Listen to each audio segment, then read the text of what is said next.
Hi, I'm Ai-jen Poo, and I'm the president of the National Domestic Workers Alliance, the executive director of Caring Across Generations, and I'm a caregiver advocate. Who have been some of the caregivers or people who needed care in your own life that shaped your advocacy? I was raised by a set of very strong women in an immigrant family, my mom and my grandmother, and they were my first caregivers. And all I ever wanted was to be just like them. I was also raised by my grandfather, who used to drive us to school every day and take us for Burger King after school, and just spent a lot of time with us after he retired. And when he grew older and lost his sight, he needed more care, and the struggle to find him care in a way that was dignified and in a way that I believed he deserved was partly also what informed my passion for this work. And so with your grandfather, you talk in the book about how it was a real regret for your family that your grandfather ended up in a nursing home. And I know that that is relatable to so many people who are listening, almost certainly. Well, I think that most of us have always thought about care for the people that we love as kind of a personal responsibility. It is part of our job as parents, as children, to make sure that the people that we love have what they need. And when we struggle to afford care or manage it or find the right care, we see it as a personal failure. Like we somehow came up short. We have the wrong job. We didn't save enough money. We are a bad parent. And the truth of it is that care is something that is a societal need and actually should have collective solutions that we all contribute to, that we can all benefit from. It's so fundamental to everything that we sometimes don't see the need to support it and invest in it in a systemic way. And so we just internalize the challenges of it as personal problems and failures. And I think that's what I really want to try to address. It was a problem that my family really grappled with and that we still have a lot of emotion around. And it's just actually not fair. Most of us are doing the very best we can, and it's still not enough because we need systemic solutions.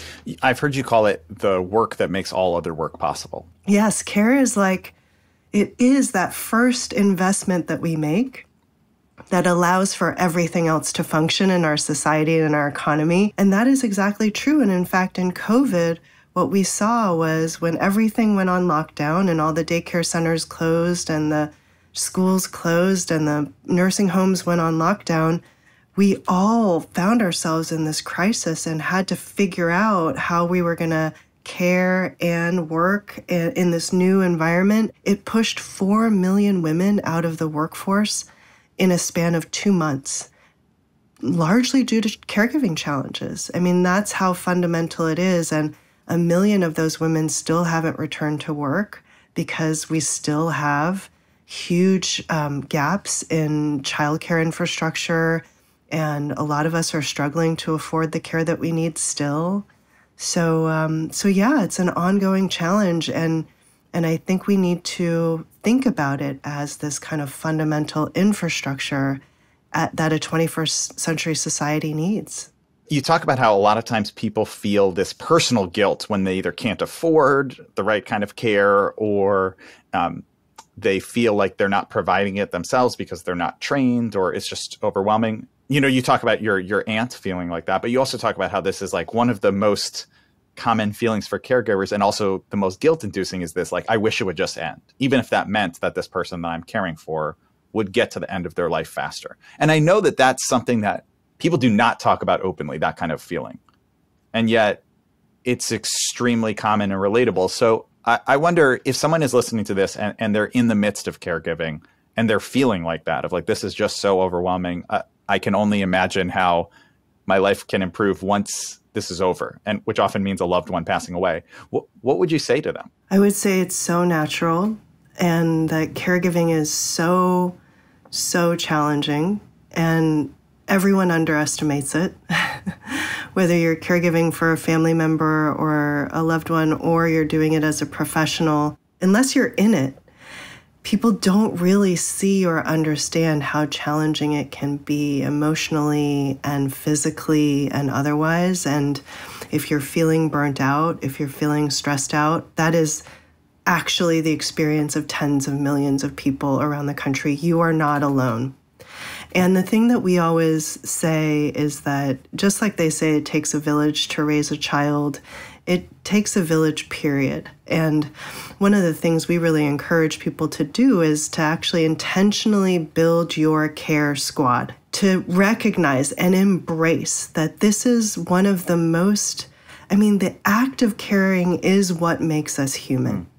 And if we can design our lives better to support it, imagine the kind of human potential that unleashes, and also the freedom to care and to feel all the things that we feel on this caregiving journey in a way that is not laden with the unreasonable and inhumane expectations that we've put on ourselves. And so to think about it as a collective project and to actually say to your neighbor, to your best friend, to your girlfriend from college, your roommate who knows you better than anybody else from back in the day, like, assemble your care squad and let them know that you might be calling on them in the next 2 weeks, 2 months, 2 years because of what you've just taken on. And I swear to you that you will be giving other people the opportunity to show up for you in a way that they will be grateful for. Don't think about it as an imposition, which I think we're a lot of times part of that guilt dynamic is a sense of shame around having to ask for help, right? And there's no shame in that. In fact, you're giving people the opportunity to show up for you. And that is an incredibly powerful and valuable gift. I know that personally, this is something that affected me because my wife got sick and all of a sudden she needed care and was effectively disabled. And we went from, in a pretty short period, it being the kind of thing where she would wake up and run for a couple of miles to me needing to open doors for her, get her stuff down, type on the computer for her. All of a sudden, she was extremely dependent on me. And that lasted for months into years. And I remember it being invisible, really. Like, that was one of the hardest parts, was that when people looked at us, it wasn't immediately clear how much care was required. And it wasn't immediately clear how large the burden was of that, which, I was happy to do. I love her. I wanted to take care of her, but it also just felt like I'm drowning and no one can even see that I'm in the water at all.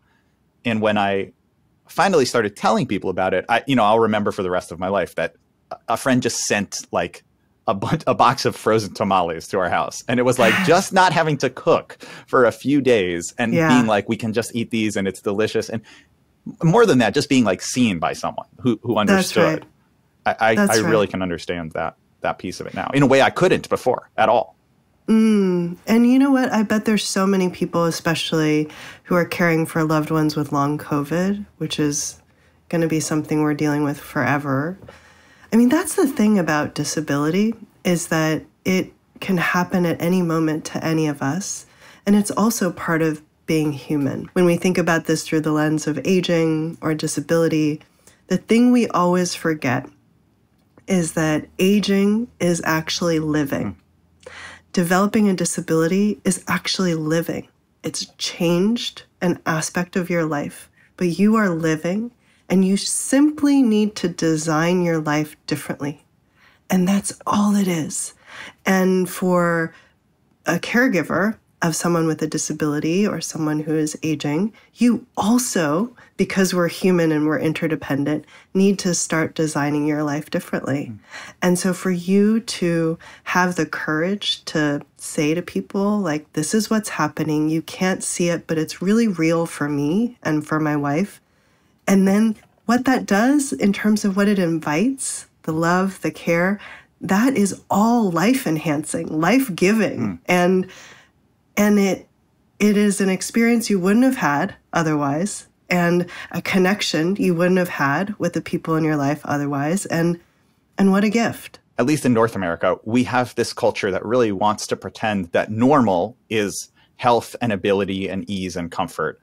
And one of the things that is interesting the more that you dive into this is to understand that, the amount of people who live with some sort of chronic condition is so much higher than I think our culture popularly presents it. And then when you add aging, which of course all of us live with that condition, it becomes that you realize that the normal is not needing assistance or care, but the normal is to need assistance and care. And I think you do such a good job of raising this publicly with your personal story and with your advocacy, and just shining a light on this real reality that a lot of people would kind of prefer to avoid thinking or talking about. Right. And I think it limits us in terms of the experience of being human. As a species, if we are in denial of most of what it means to live, we're not doing a good job at this human thing. Can you tell us a little bit about Mrs. Sun and your family's relationship with her? Yeah. So my grandmother, who I talk about a lot in my book, who passed away in May of 2020, she was my personal hero through my entire life, is the ultimate optimist and also badass, both. And I spent almost every summer of my childhood following her around every day. And after she retired and she moved to the United States, and she became more frail in her 70s and 80s, we needed to find caregiving supports for her to enable her to stay at home and live independently, which is what she wanted. And what we were fortunate to find in Mrs. Sun and several caregivers after her, the kind of support that allowed her to live a really full life in her own apartment in Alhambra, California. She was across the street from a Chinese grocery. She was able to go to a Chinese church twice a week. She even sang in the church choir, and Mrs. Sun would go with her to church choir practice, and made sure that she went to the hairdresser every Saturday at noon. And she had a kind of quality of life where she was living life very much on her own terms into her early 90s. And to enable somebody like my grandmother, who gave life to so many of us, to have dignity, to have the ability to live fully for as long as possible, there is no greater gift or contribution to my family and our lives. And so every day, not a day goes by that I don't thank Mrs. Sun and the caregivers who came after her, who essentially gave us the gift of life for my grandmother. Just hearing you talk, but in your voice, the love for your grandmother is so clear, but also the love and care for Mrs. Sun. And I think this gets at a piece that's different and can make things really complicated with these topics, which is that we do feel like person is a member of our family. Totally. And this is one where I think this part of the economy is helpful in disrupting some of the false choices that I think that are old, that are remnants of a different age, right? Where we think that if there's emotional labor involved, then it's somehow less professional, less skilled, less formal as a contribution, like a real input in our economy. People have often said to me, but they are a member of the family. And then there's this argument, no, they're not. They're professionals. And actually, it's both. And I don't think that it's a bad thing to be considered a part of the family, because in this day and age, the way we define family should be very expansive. And generations of social movements have worked to try to open us up to think about family as about a web of relationships that is life enabling. And in that sense, caregivers are absolutely a part of that. And we should embrace that, and we should value it, because every single one of those relationships is essential.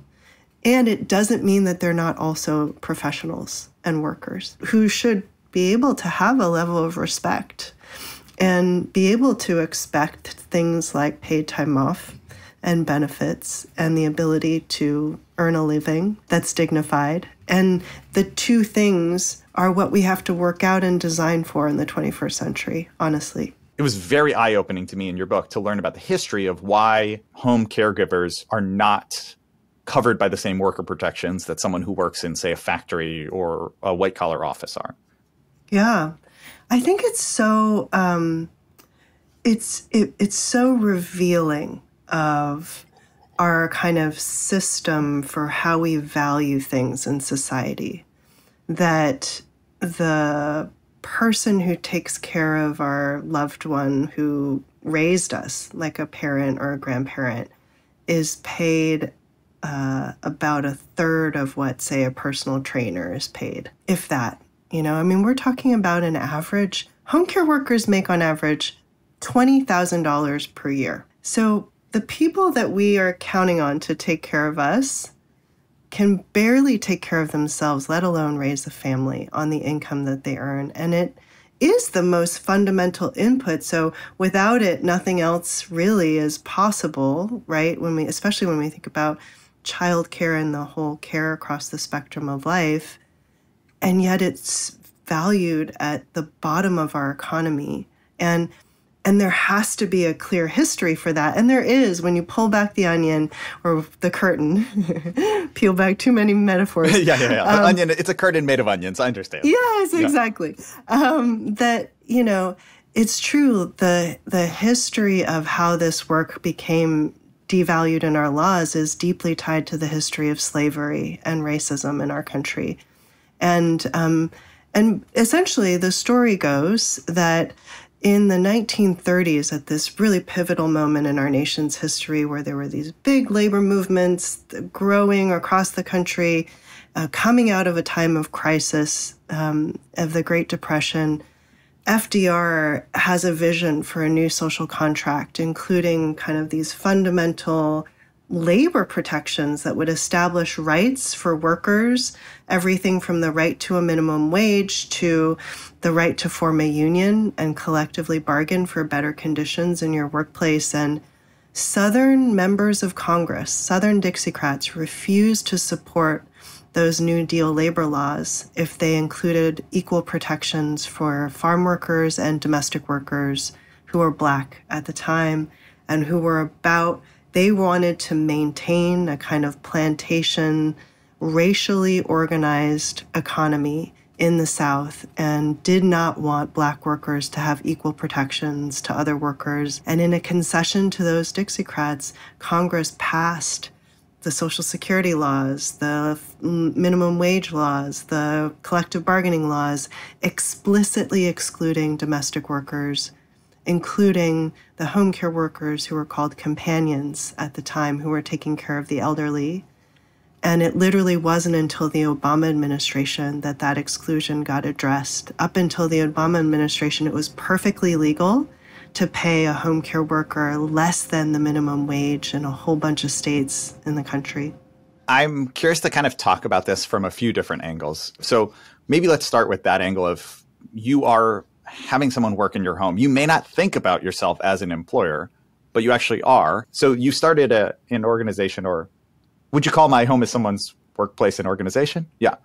It's a campaign. It's a campaign. Yeah. Mm-hmm. Okay, so people can go to domesticemployers.org. And can you tell us a little bit about like the resources that you might find at My Home as Someone's Workplace?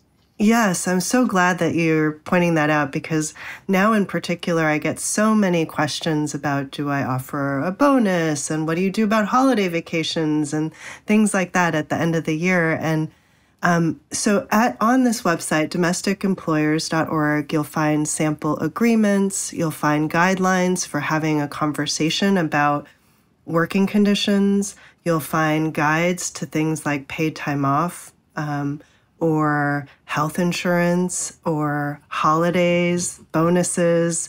There was a whole guide during COVID, and actually still relevant in many instances now, for how to maintain safety in your home for your own family and also for the people who are coming through and working there. And really the key here is good communication and establishing mutual respect in the relationship. The sample work agreement, for example, is just a guide for having a healthy conversation to establish the expectations all around for everyone involved. And so the more tools and the more guides you have for that, I think the better. Okay, and what about now if someone's listening to this and they are themselves a domestic worker? What kind of resources or what kind of tips would you say are most crucial for them to make sure that they are going into a workplace or thinking about their career in a way that's going to be safe and productive and fair? Well, they can go to domesticworkers.org and become a member of the National Domestic Workers Alliance. And we welcome anyone and everyone who does this work to join us. And I think the same principle applies, that it is about good communication. And it's also about really thinking about, there's some kind of basic negotiation skills that have to do with thinking about the conversation from your employer's perspective and what they might be interested in, what their goals might be, what might be helpful from their perspective, and just take that into account as you enter the conversation. From the worker's perspective, I mean, the power imbalance is pretty severe.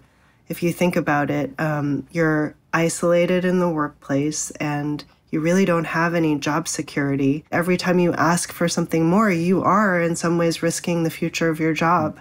And so just to think about your own risk tolerance and where there might be common ground and start from there. And it's a tricky thing in the context of that power imbalance. And at the end of the day, people are people. And hopefully you've established the kind of relationship where your value is really understood. You have kind of upended the traditional way that we think about unions, which is that there's an inherent kind of combativeness between like union and employer. And it's like, we make a demand and you either meet our demand or there's some sort of labor action. But with the National Domestic Workers Alliance, you've often thought about it much more as collaborative, right? Like, how can we make sure that the best care is provided, which is what everyone's goal is, but in a way that's fair to all parties involved, which maybe you can talk a little bit about that and how that framework has changed the way that you think about these workplaces and this work in general. Right. Well, there's kind of two levels to it. One is a practical level, which is that, so many of the traditional mechanisms through which people who have less power have sought to exercise power and haven't applied to domestic workers, either because they've been excluded explicitly from certain rights and protections, or because of the numbers of immigrants who do this work, or because of the structure of the industry. And collective bargaining in the traditional union sense doesn't totally apply here at a practical level because there's no collective and there's no one to bargain with. At the end of the day, you're going to work in somebody's home and these people are just people who need care. It's not like some entity, a corporate entity that has, we're not negotiating with Amazon here. We're negotiating with Chris, who needs care and support for his loved one. And so that's just it's a different context. And to me, it goes back to where we started this conversation, which is that we are all in need of care. And the fact that this part of our lives and the economy has been so devalued and made so invisible is the root cause of why so many domestic workers are underpaid and why it's and it's the same root issue for why it's so hard for you as a family caregiver to get the support you need, or why so many older people are on waiting lists waiting for care in their homes, because we just have never made visible and recognized and valued the work that goes into caring for families across the lifespan. And it's that same root issue. And when we look at it from that angle, then actually the families who need care are our greatest allies in this fight, so to speak. One of the other groups that we haven't talked as much about in terms of practical tips for what they can do are the people who are going to be cared for themselves.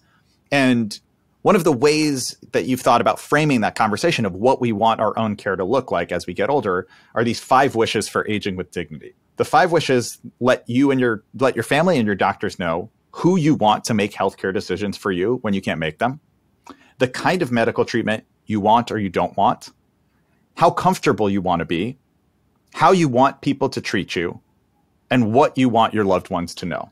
I know that you've done some of this thinking and thought about how you would like for your life to look when you are 80, 90, beyond. Can you walk us through your own vision for yourself? And then we can kind of talk about that more. Yeah. I mean, I think for me, I definitely see aging as something that happens in community, and a community where I'm also designing for caregivers and their lives and their communities. So I picture getting up in the morning and having friends close by and family close by, and also having caregivers who are supporting friends and family and their families all close by, and the ability to have meals collectively or not, have yoga and exercise, some kind of physical activity collectively or not, the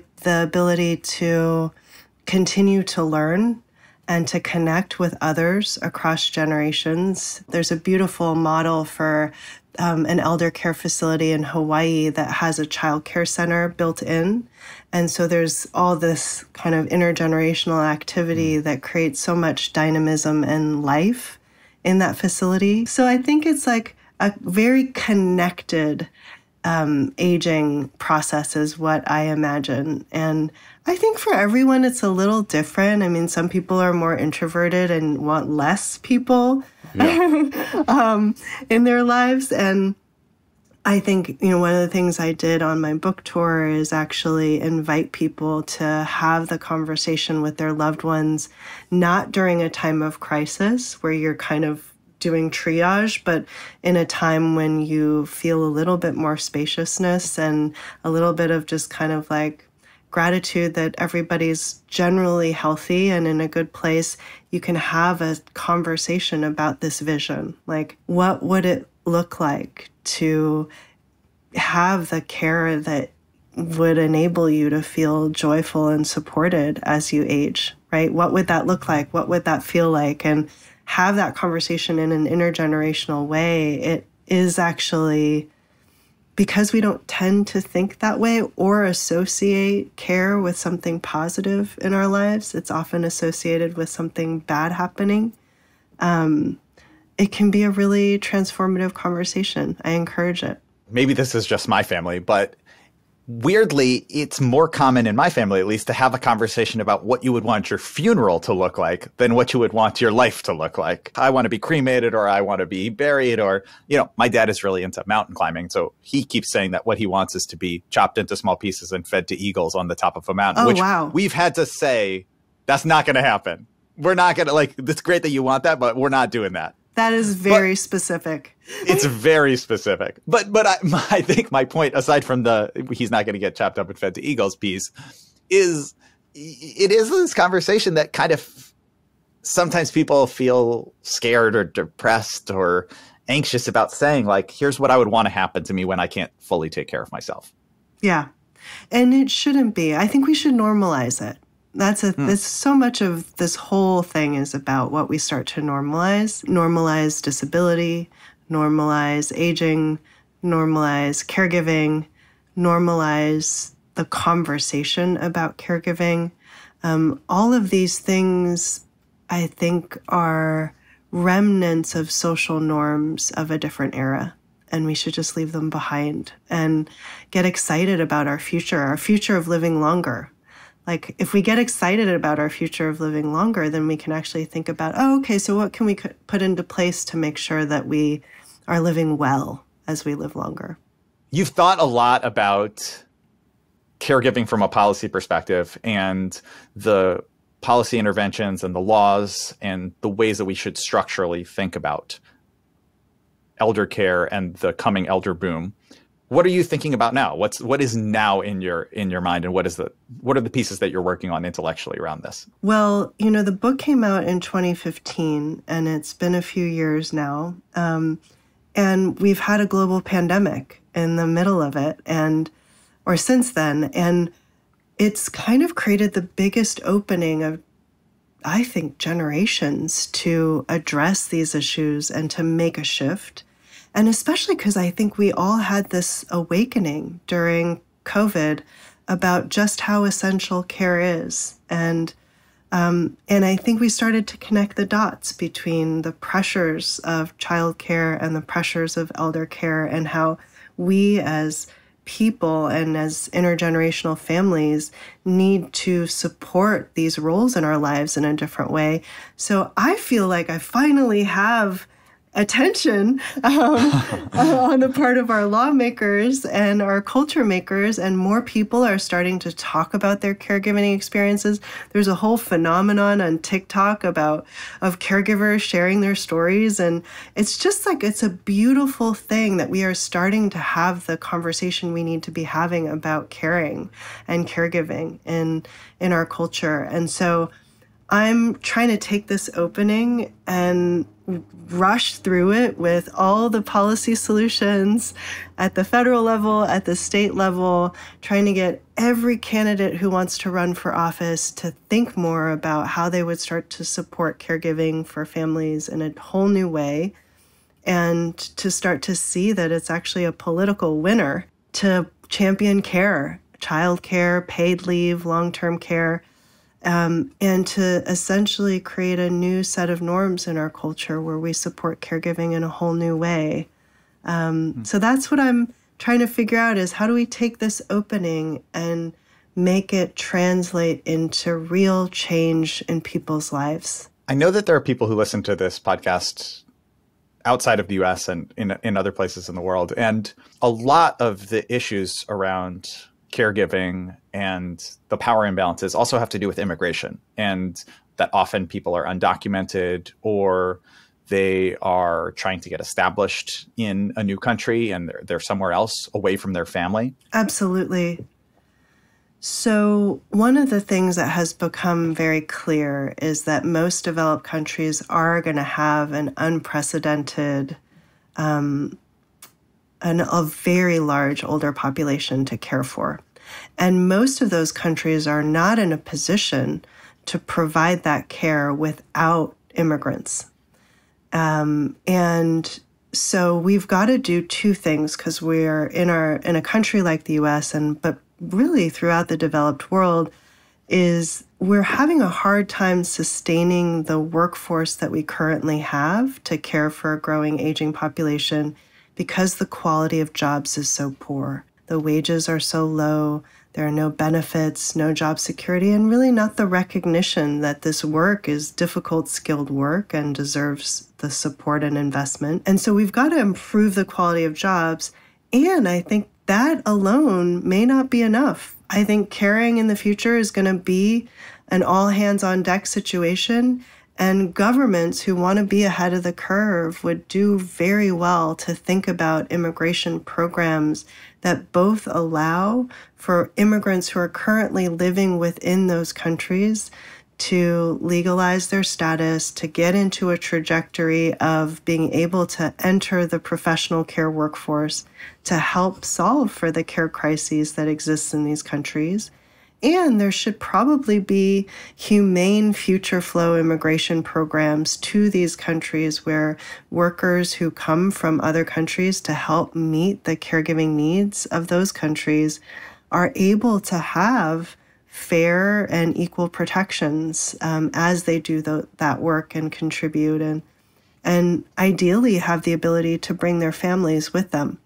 For people who are listening, whether they are a caregiver themselves, whether they need care, whether it's a family caregiver, whether they're someone who will need care, right? Those categories that we talked about. What are the most important practical things that you want them to leave this podcast and immediately do? What are the things that they should do right now? Make a list of 5 people who you think might be caregivers or know are caregivers, and they could be family members or friends, neighbors, and just reach out to those people and say, hey, how are you doing? Do you need anything? And just kind of be proactive about your support for the caregivers in your life. And then make another list of 5 people who you would want to support you, either as a caregiver or if you were in need of care. And to start to think about how you might reach out to those people and say, hey, you're really important to me. And when I think about what I'm going to need who knows what happens into the future coming out of this crazy pandemic time that we've been in. And I just want you to know that you're like in my care squad. and thank you. Well, Ai-jen, thank you so much for being here. And thanks so much for talking to us. It was really a pleasure. Thanks for having me.